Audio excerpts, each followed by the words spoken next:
normal people become terrified of criminals. Shots were just fired. Police just came out and told us, and we're headed there right now.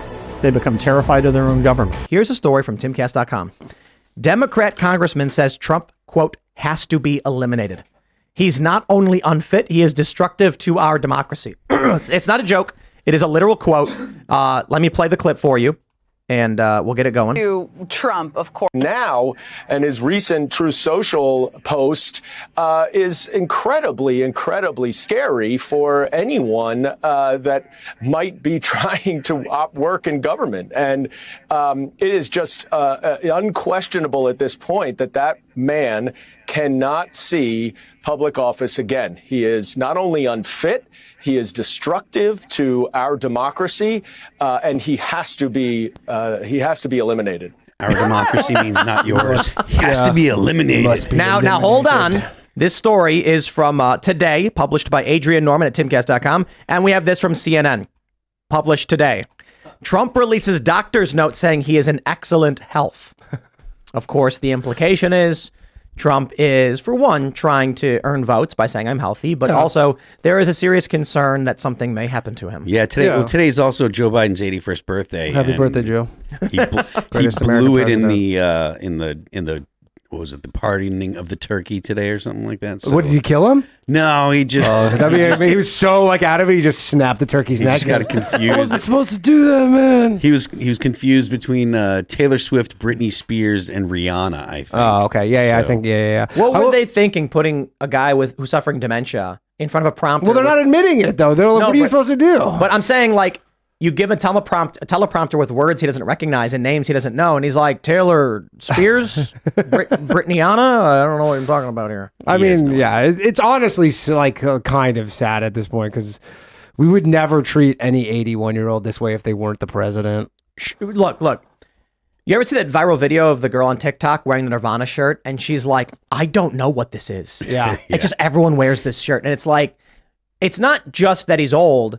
It's just that it's out of his generation, and they're trying to attract young voters by having him say this. Yeah. Taylor Swift. Yeah. Sorry, dude. Not gonna work. I will say with this like bad for democracy thing that they're saying about, destroying democracy, they've been saying this now for 8 years. Yeah. Like, I was promised that he would destroy democracy. I was living in Canada in a different country, and they promised me. I put money on it. Yeah. And I'm still waiting to get paid out. But they literally promised me, they go, that the destruction of democracy is imminent if he's elected. Then he was elected. Then we went through a full term, a pandemic, all this all this then stuff. Joe Biden. And we're still, it seems like promised that Joe Biden was elected that it would save democracy. But that's what I'm saying. They always you can't say twice that he's going to destroy democracy. You had your chance to say that he was going to destroy it.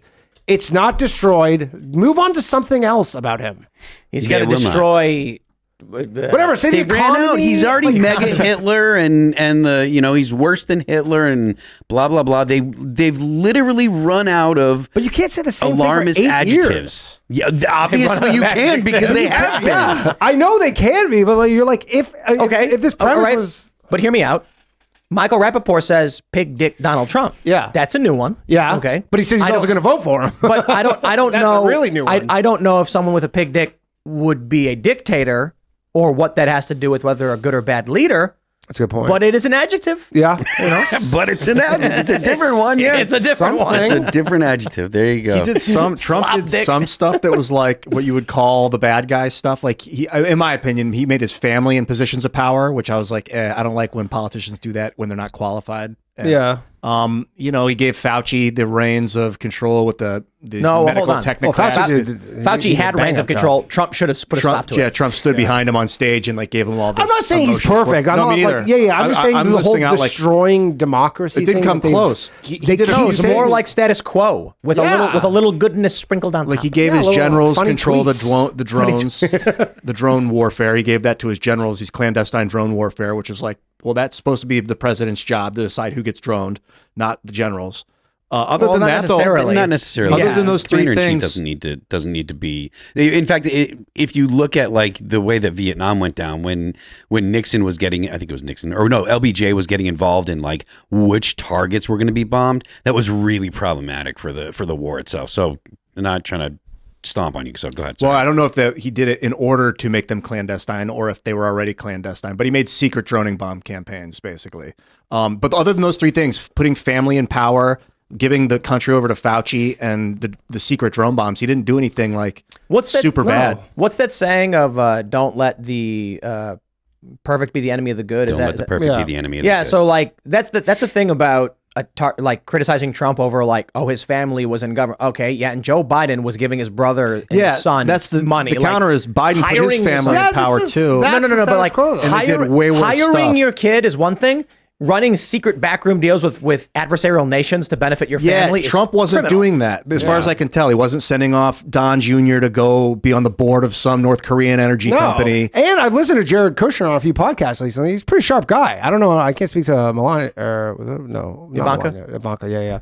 But Jared Kushner is a pretty smart guy. I think they're all fairly smart people. Yeah. I mean, but anyways, if he did destroy democracy, he would still be president, and there would not be an election next year. Like, that would be, in my mind, what the destruction of democracy would be, is that we would just be a dictator for life kind of thing. We have the whole spectrum, okay? Roseanne and a retired Colonel McGregor both think there won't be an election next year. Really? What does Roseanne think? Roseanne thinks there won't be an election. Like, and then what, it's going to be Biden and she's got Kamala? Oh, I don't know, but she said there won't be an election, and Michael Malice has a $1,000 bet with her. So if she's wrong, she's got to pay Michael $1,000. She'll be but what happens if there's the visage of an election where everyone puts in their votes and then nothing happens? That's clarified. I asked her.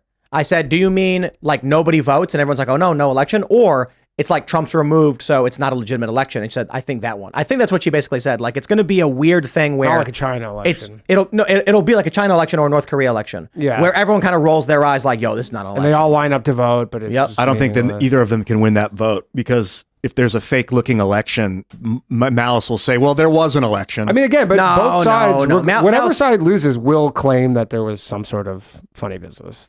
Right. But between Malice and Roseanne, the point is that they're having fun ribbing on each other. I think they're going to have to go. Someone's going to pay up and they're going to laugh about it. Creator clash. It's going to be Roseanne and Michael Malice boxing to decide the final victor. Yo, but I agree because I've been saying this for some time now. And shout out to Dave Smith. When he was here, he said to me that the best thing I mentioned on the podcast with Jack Dorsey was that I said if they kept doing this, it would lead this country to civil war. And they all laugh because like, are you nuts? Like, what are you talking about?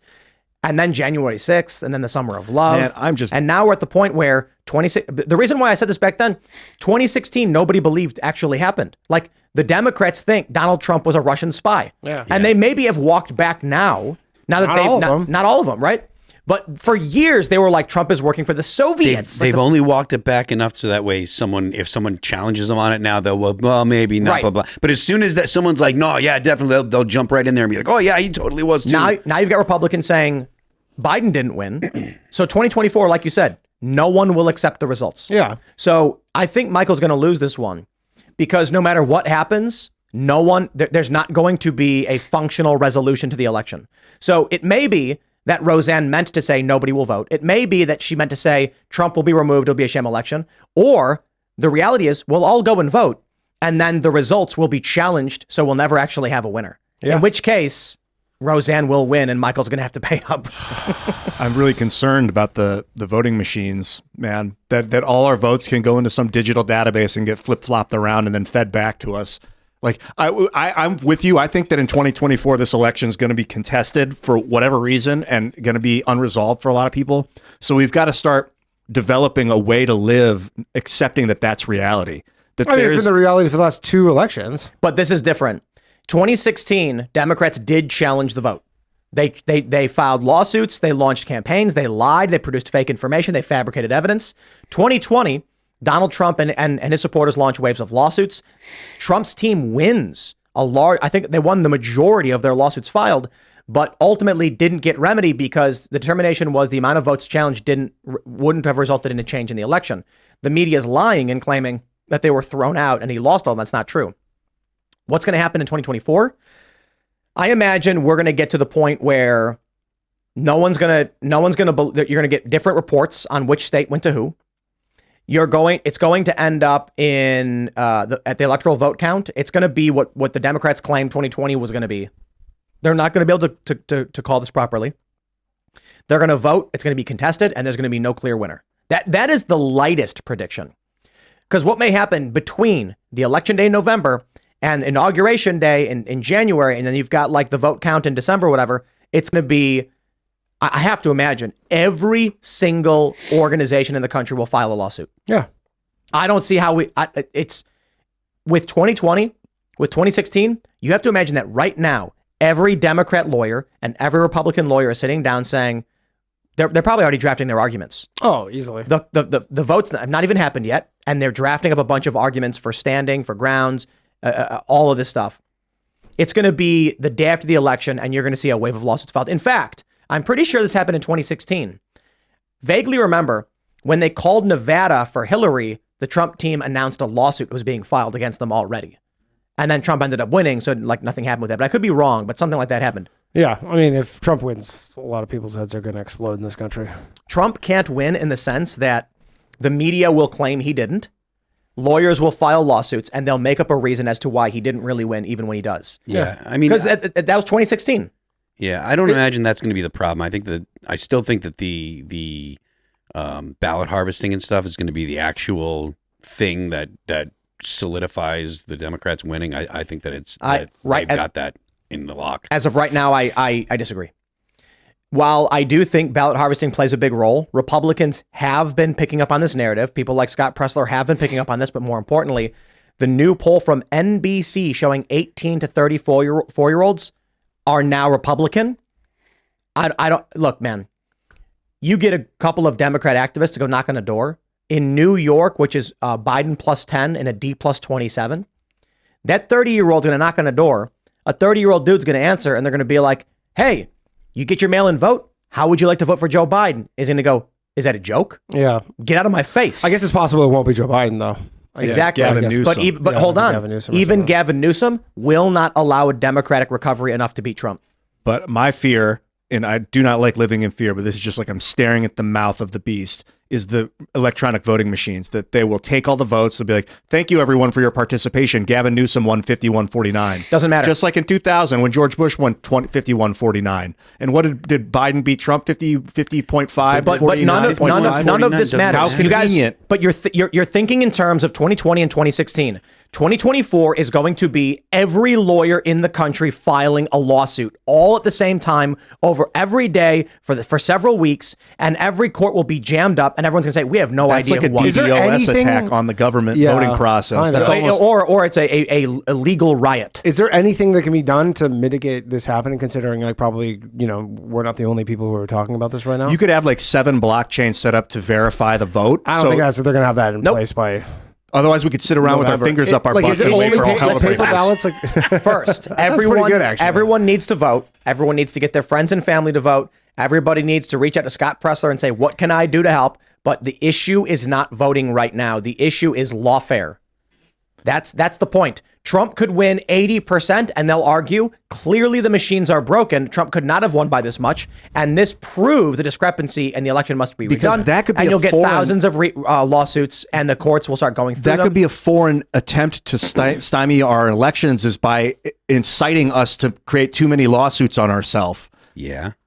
It's not for no. That's impossible. It's for sure. It's like a terroristic. They've got us to fear our own system. The issue is not that Russia created BLM ads and encouraged Black Lives Matter to make the right wing angry. The issue is that Democrats have already stated that the leadership of the Democratic Party in 2020 that if Trump were to win, they would encourage in their war game. They said we would push West Coast states to secede from the Union unless Trump gave in and gave them concessions. It was John Podesta, I think. It was Podesta and many others who were involved in that war game. That is not Russia doing it. That is the Democratic Party. Oh, gosh, it doesn't even need to be a country, a foreign. When I say foreign, it could be a corporation. It could be people that are manipulating us to be afraid of each other so that we sue each other and look, let me tell you, blockade our own. I mean, it's been done the last 2 times. It's going to happen again. I think this path is inevitable. I don't think we lose. I think clearly we're seeing the worldview that we share is much larger, a bigger umbrella, and is more likely to win. But I was talking to a friend the other day who told me outright, someone I've known my whole life, that a baby at 9 months even if it is about to be born, is a parasite on the mother, and the mother has a right to end it because it's not alive. Not a parasite. It's a symbiote. But I'm not speaking to facts. I'm saying this is what my friend said to me. Thanks for watching this clip from the Timcast IRL podcast. Hang out with us live Monday through Friday at 8 p.m. and become a member over at timcast.com for uncensored, members-only shows exclusive. Thanks for hanging out, and we'll see you all next time.